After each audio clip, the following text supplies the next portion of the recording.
Friends, ನಮಗೆ government ಅವರು ಹೊಸ ಆಧಾರ್ ಆಪ್ ನ ಲಾಂಚ್ ಮಾಡಿದ್ದಾರೆ.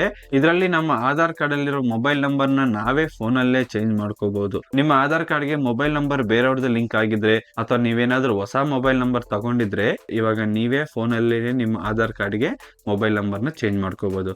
ಅದು ಹೇಗೆ ಅಂತ ಸ್ಟೆಪ್ ಬೈ ಸ್ಟೆಪ್ ನಾನು ಕ್ಲಿಯರ್ ಆಗಿ ಈ ವಿಡಿಯೋದಲ್ಲಿ ನಿಮ್ಗೆ ಎಕ್ಸ್ಪ್ಲೈನ್ ಮಾಡ್ತೀನಿ. ನೀವು ಇನ್ನೂ ನಮ್ಮ ಚಾನಲ್ಗೆ ಸಬ್ಸ್ಕ್ರೈಬ್ ಮಾಡ್ಕೊಂಡಿಲ್ಲ ಅಂದ್ರೆ ದಯವಿಟ್ಟು ಸಬ್ಸ್ಕ್ರೈಬ್ ಮಾಡ್ಕೊಂಡು ಸಪೋರ್ಟ್ ಮಾಡಿ. ನಿಮ್ಮ ಮೊಬೈಲ್ ಪ್ಲೇ ಸ್ಟೋರ್ ಅಲ್ಲಿ ಆಧಾರ್ ಅಂತ ಸರ್ಚ್ ಮಾಡಿ. ಅಲ್ಲಿ ನಿಮಗೆ ಮೇಲ್ಗಡೆ ಇದೆಯಲ್ಲ ಅದನ್ನ ಕ್ಲಿಕ್ ಮಾಡಿ. ಸೊ ಇವಾಗ ನೀವು ಆಧಾರ್ ಆಪ್ ನ ಓಪನ್ ಮಾಡಿ. ನೆಕ್ಸ್ಟ್ ನಿಮಗೆ ಪಾಪ್ಅಪ್ಸ್ ಬರುತ್ತೆ, ಎಲ್ಲಾನು ಅಲೋ ಅಂತ ಮಾಡಿ. ನೆಕ್ಸ್ಟ್ ಅಲ್ಲಿ ಸ್ಕಿಪ್ ಅಂತ ಇದೆಯಲ್ಲ ಅದ್ರ ಮೇಲೆ ಕ್ಲಿಕ್ ಮಾಡಿ. ಅದಾದ್ಮೇಲೆ I am ready with my Aadhaar ಅಂತ ಇದೆಯಲ್ಲ ಅದ್ರ ಮೇಲೆ ಕ್ಲಿಕ್ ಮಾಡಿ. ಮತ್ತೆ ನಿಮ್ಮ ಆಧಾರ್ ಕಾರ್ಡ್ ನಂಬರ್ ನ ಅಲ್ಲಿ ಎಂಟರ್ ಮಾಡಿ. ಮತ್ತೆ ಕಂಟಿನ್ಯೂ ಮೇಲೆ ಕ್ಲಿಕ್ ಮಾಡಿ. ಒಂದು ಬಾಕ್ಸ್ ಇದೆ ಅದನ್ನು ಕ್ಲಿಕ್ ಮಾಡಿಬಿಟ್ಟು ಪ್ರೊಸೀಡ್ ಮೇಲೆ ಕ್ಲಿಕ್ ಮಾಡಿ. ಮತ್ತೆ ನಿಮ್ಮ ಆಧಾರ್ ಕಾರ್ಡ್ ಗೆ ಲಿಂಕ್ ಆಗಿರೋ ಸಿಮ್ ನ ಸೆಲೆಕ್ಟ್ ಮಾಡಿ ಸೆಂಡ್ SMS ಮೇಲೆ ಕ್ಲಿಕ್ ಮಾಡಿ. SMS ಆಕ್ಟಿವೇಶನ್ ಆದ್ಮೇಲೆ ಇನಿಶಿಯೇಟ್ ಫೇಸ್ ಅಥೆಂಟಿಕೇಶನ್ ಅಂತ ಇದೆಯಲ್ಲ ಅದರ ಮೇಲೆ ಕ್ಲಿಕ್ ಮಾಡಿ. ನೆಕ್ಸ್ಟ್ ನಿಮ್ಮ ಫೇಸ್ ಅಥೆಂಟಿಕೇಶನ್ ಅನ್ನ ಕಂಪ್ಲೀಟ್ ಮಾಡಿ. 6 ಡಿಜಿಟ್ ಪಿನ್ ನ ಸೆಟ್ ಮಾಡಿ. ಇನ್ನೊಂದ್ಸಲ ಎಂಟರ್ ಮಾಡಿ ಕನ್ಫರ್ಮೇಶನ್ ಗೆ. ನೆಕ್ಸ್ಟ್ ಸ್ಕಿಪ್ ಗೈಡ್ ಮೇಲೆ ಕ್ಲಿಕ್ ಮಾಡಿ. ಅಲ್ಲಿ ನಿಮ್ಗೆ ಆಧಾರ್ ಡೀಟೇಲ್ಸ್ ಎಲ್ಲ ಬಂದಿರುತ್ತೆ. ನಿಮ್ಮ ಆಧಾರ್ ಡೀಟೇಲ್ಸ್ ಒಂದ್ಸಲ ಚೆಕ್ ಮಾಡ್ಕೊಳ್ಳಿ. ನೆಕ್ಸ್ಟ್ ಇಲ್ಲಿ ನೀವು ಸ್ಕ್ರೋಲ್ ಅಪ್ ಮಾಡಿದ್ರೆ ಮೈ ಆಧಾರ್ ಅಪ್ಡೇಟ್ ಅಂತ ಇರುತ್ತೆ.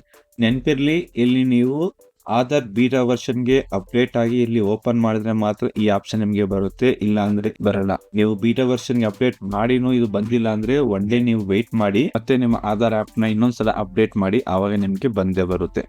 ನಿಮ್ಗೆ mobile number update, address update, name update ಮತ್ತು ಇಮೇಲ್ ID ಅಪ್ಡೇಟ್ ಅಂತ 4 ಆಪ್ಷನ್ ಇದೆ. ಇದರಲ್ಲಿ ನಿಮ್ಗೆ ಮೊಬೈಲ್ ನಂಬರ್ ಅಪ್ಡೇಟ್ ಮಾತ್ರ ಎನೇಬಲ್ ಮಾಡಿದ್ದಾರೆ, ಮತ್ತೆ 3 ಇನ್ನ ಅಂಡರ್ ಡೆವಲಪ್ ಅಲ್ಲಿ ಇದೆ. ನೆಕ್ಸ್ಟ್ ಅಲ್ಲಿ first option mobile number update ಮೇಲೆ ಕ್ಲಿಕ್ ಮಾಡಿ. ನಿಮ್ಗೆ 30 ದಿನದಲ್ಲಿ ನಿಮ್ಮ ನಂಬರ್ ಅಪ್ಡೇಟ್ ಆಗುತ್ತೆ ಮತ್ತು ಇಲ್ಲಿ 75 ರೂಪಾಯಿ ನೀವು ಪೇ ಮಾಡಬೇಕಾಗುತ್ತೆ. ಮತ್ತು ನಿಮ್ಮ ಹೊಸ ನಂಬರ್ OTP ವೆರಿಫಿಕೇಶನ್ ಗೆ ಇರಬೇಕು. ಕಂಟಿನ್ಯೂ ಮೇಲೆ ಕ್ಲಿಕ್ ಮಾಡಿ. ಅಲ್ಲಿ ನಿಮ್ಮ ಕರೆಂಟ್ ನಂಬರ್ ಏನಿದೆ ಅಂತ ಅಲ್ಲಿ ಇರುತ್ತೆ ಮತ್ತು ನಿಮ್ಮ ಹೊಸ ನಂಬರ್ ಅಲ್ಲಿ ಕೆಳಗಡೆ ಎಂಟರ್ ಮಾಡಿ ಸೆಂಡ್ OTP ಮೇಲೆ ಕ್ಲಿಕ್ ಮಾಡಿ. ಮೊಬೈಲ್ ನಂಬರ್ ಗೆ OTP ಬಂದಿರುತ್ತೆ, OTP ನ ಎಂಟರ್ ಮಾಡಿ ವೆರಿಫೈ ಮೇಲೆ ಕ್ಲಿಕ್ ಮಾಡಿ. ನೆಕ್ಸ್ಟ್ ಫೇಸ್ ಅಥೆಂಟಿಕೇಶನ್ ಮೇಲೆ ಕ್ಲಿಕ್ ಮಾಡಿ. ಬಾಕ್ಸ್ ಇದೆಯಲ್ಲ ಅದರ ಮೇಲೆ ಕ್ಲಿಕ್ ಮಾಡಿಬಿಟ್ಟು ಪ್ರೊಸೀಡ್ ಅಂತ ಕ್ಲಿಕ್ ಮಾಡಿ. ಒಂದ್ಸಲ ಫೇಸ್ ಅಥೆಂಟಿಕೇಶನ್ ಮಾಡಿ. ಅದಾದ್ಮೇಲೆ ನೀವು 75 ರೂಪಾಯಿ ಪೇ ಮಾಡಬೇಕು. ಕನ್ಫರ್ಮ್ ಅಂಡ್ ಪೇ ಅಂತ ಇದೆಯಲ್ಲ ಅದ್ರ ಮೇಲೆ ಕ್ಲಿಕ್ ಮಾಡಿ. ಅಲ್ಲಿ ನಿಮಗೆ ಫೋನ್ ಪೇ ಆಪ್ಷನ್ ಸೆಲೆಕ್ಟ್ ಆಗಿದೆ. ನಿಮಗೆ 3 ಆಪ್ಷನ್ ಮೇಲೆ ಕ್ಲಿಕ್ ಮಾಡಿದ್ರೆ ನಿಮಗೆ ಜಿಪೇ, ಅಮೆಜಾನ್ ಪೇ ಬೇರೆ ಎಲ್ಲಾನು ಬರುತ್ತೆ. ಯಾವ್ದ್ರಿಂದ ಬೇಕಾದ್ರೂ ನೀವು 75 ರೂಪಾಯಿ ಅಮೌಂಟ್ ನ ಪೇಮೆಂಟ್ ಮಾಡಬಹುದು. ಮತ್ತೆ ಇಲ್ಲಿ ನಿಮ್ಗೆ SRA ನಂಬರ್ ಬರುತ್ತೆ, ಅದರಿಂದ ನೀವು ಟ್ರ್ಯಾಕ್ ಕೂಡ ಮಾಡಬಹುದು.